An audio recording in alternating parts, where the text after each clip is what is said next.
Hi, everybody. Mixed reality, or XR, is a very important topic in modern game development. So, today we're going to talk a little bit about creating virtual reality for yourself using Unity 3D.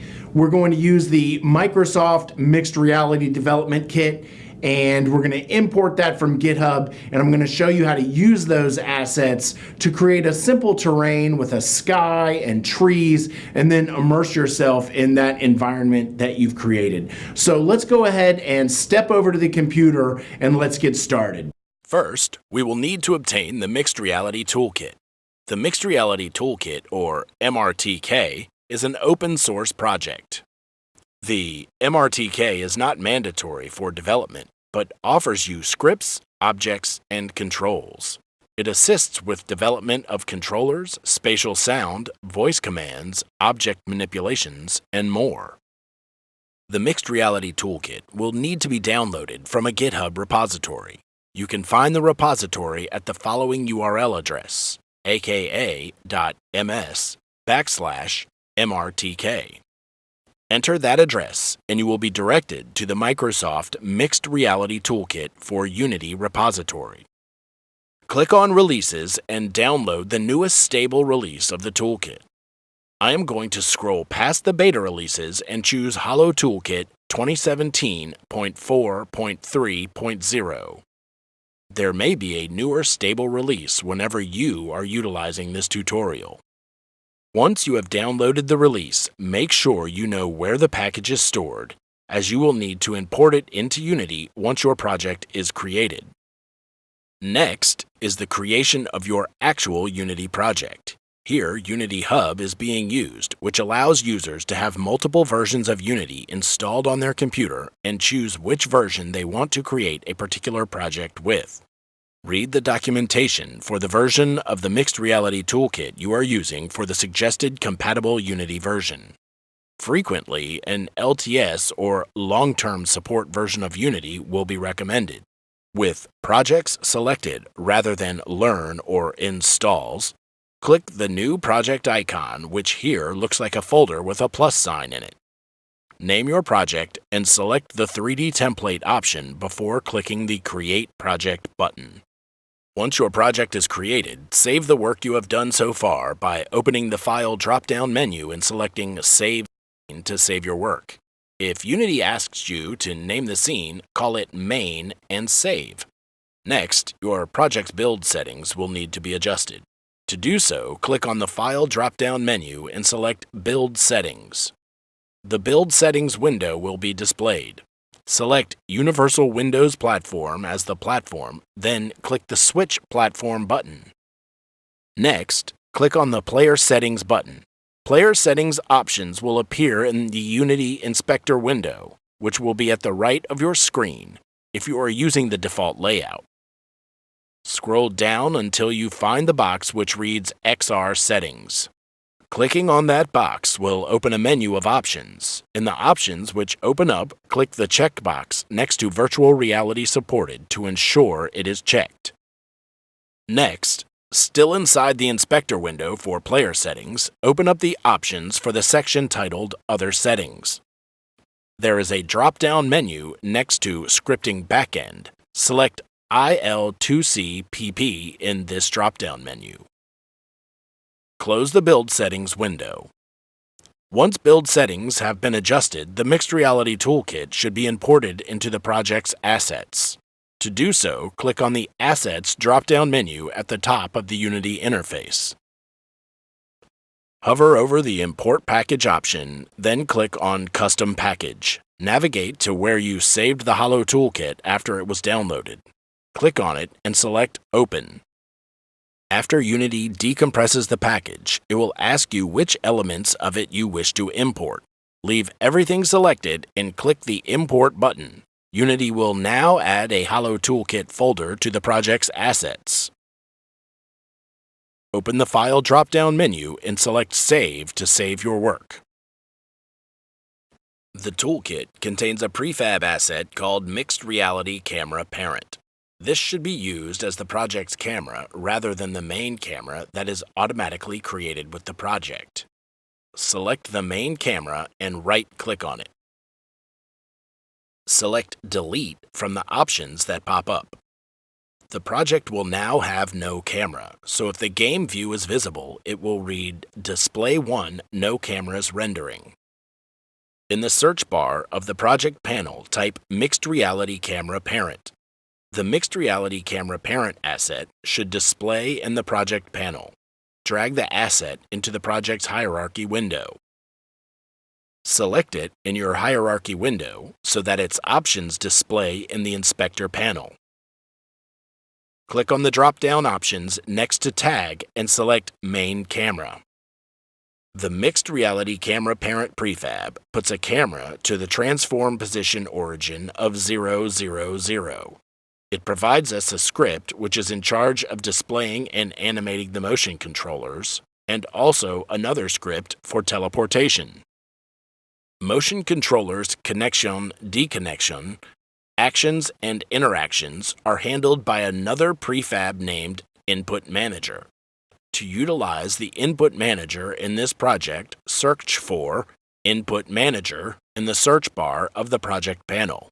Once the prefab appears in the search results, drag and drop it into the hierarchy window. Still in the project window, search for Cursor. There will be thousands of components displayed.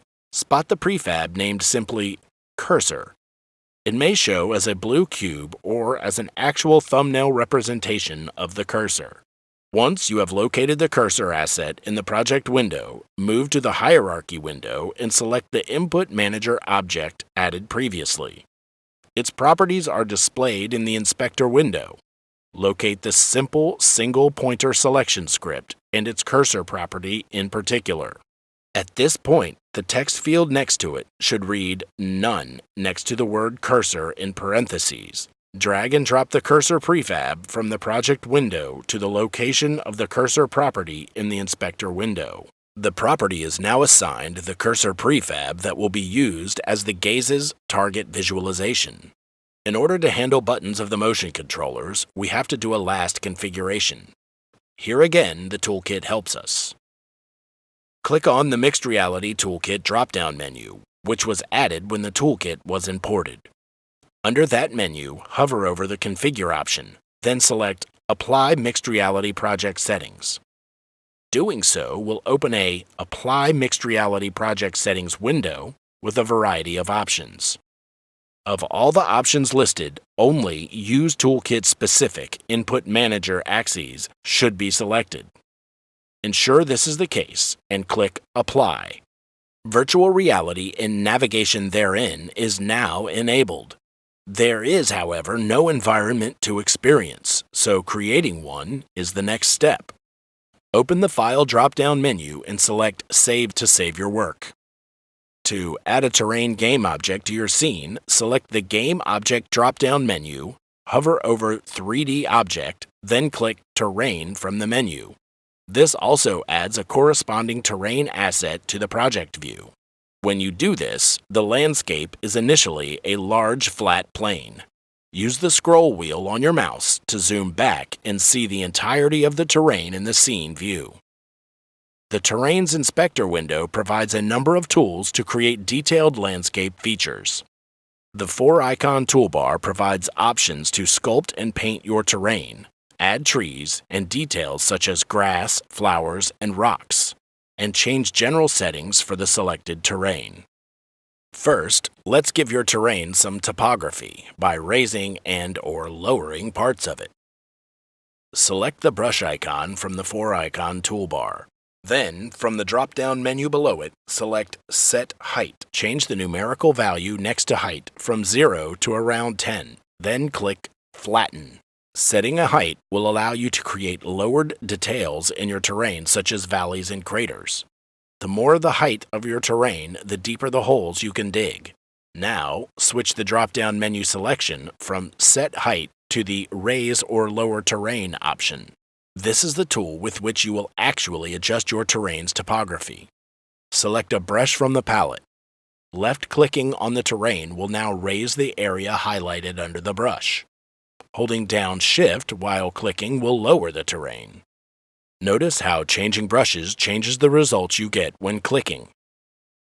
Adjust brush size to increase or decrease the size of the area affected by the brush.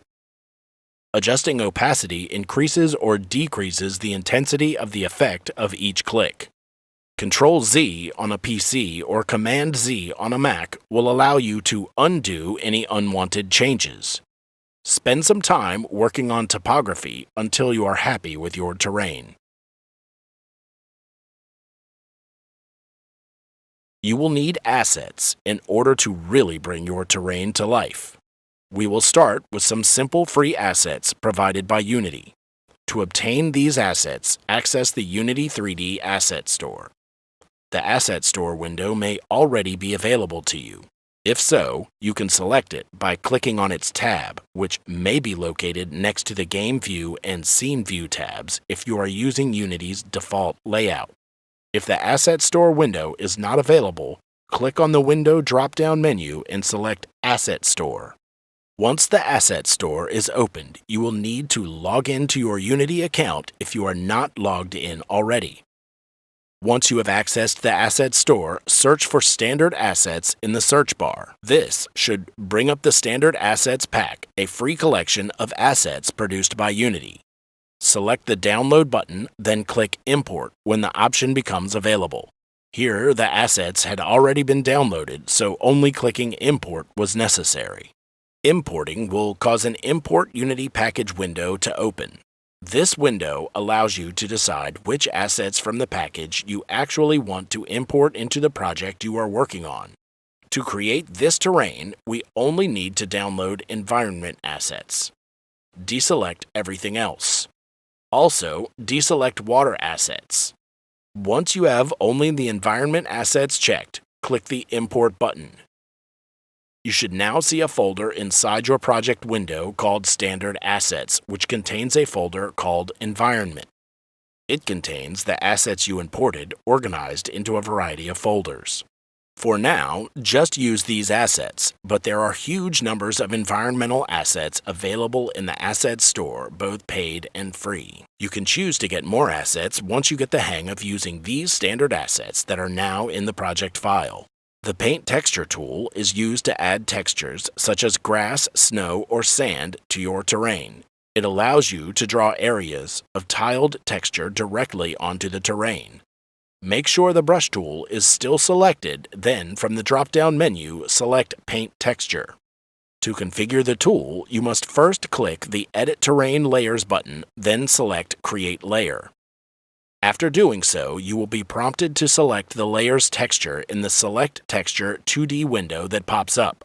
Scroll through your available assets until you find the texture you want to apply. You will create layers this way multiple times, adding a different texture each time so that you can paint a variety of textures on the terrain, but keep in mind that the first terrain layer you add flood fills your terrain with the configured texture. The next layer you create will allow you to paint over the flooded texture.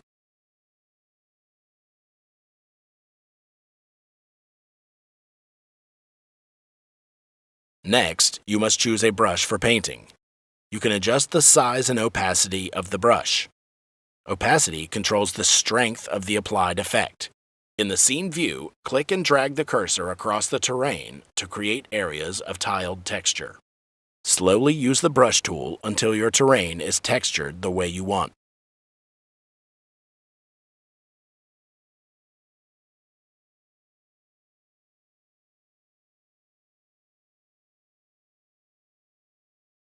Once textures are optimal, move on to adding trees. To do so, select the button that looks like two trees on the 4-icon toolbar.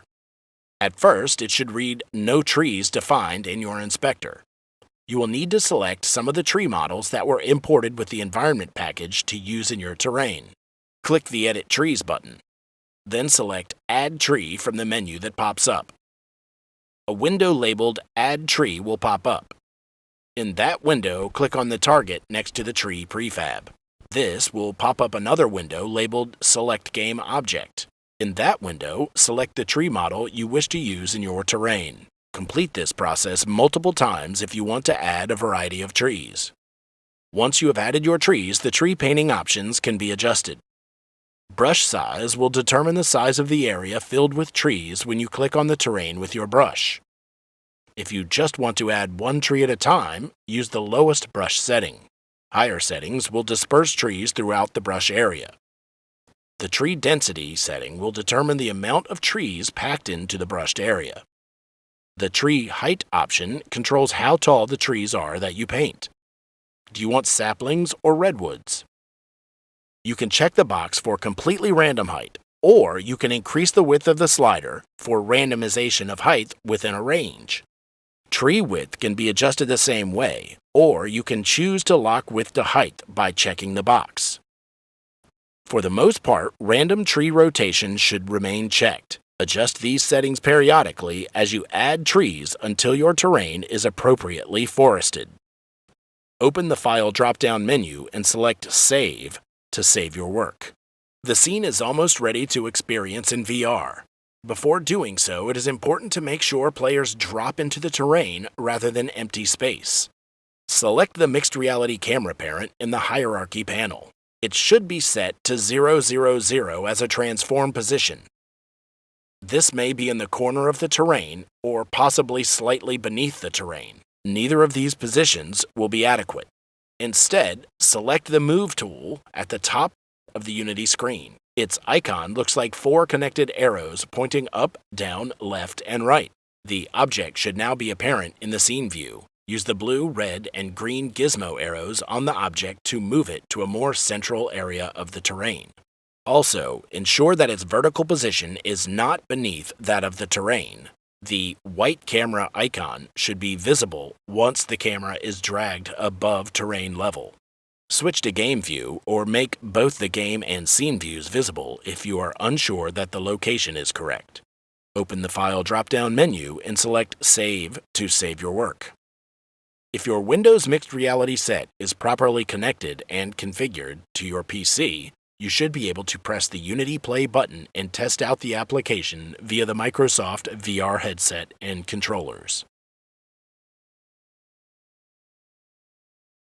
If it does not play through the headset, you may want to reopen your build settings and ensure that Universal Windows Platform, or UWP, is still selected. If not, select it and click Switch Platforms. If that does not work, you may want to manually open the Windows Mixed Reality portal on your computer, although Unity should open this automatically when you hit play. Looking around the environment that has been created, it has become apparent that the sky isn't very realistic. To fix that, we will add a skybox. To do so, let's go back to the Asset Store. Search Skyboxes and set price to free or 0. When you find a pack you like, download and import it in the same way you imported the environment assets. Open the Mixed Reality camera elements up by clicking the sideways facing triangle next to it in your hierarchy so that the triangle points down. Select the Mixed Reality camera. Next, in your assets, locate the skybox material you obtained from the Asset Store. Drop the sky material you want to use into your scene view. Press play to test what you have done with your VR headset. Open the File drop-down menu and select Save to save your work. Okay, so that was your first foray into virtual reality development using the Microsoft Mixed Reality Toolkit. I hope you found that easy to understand and fun to do. I'll see you next time, everybody.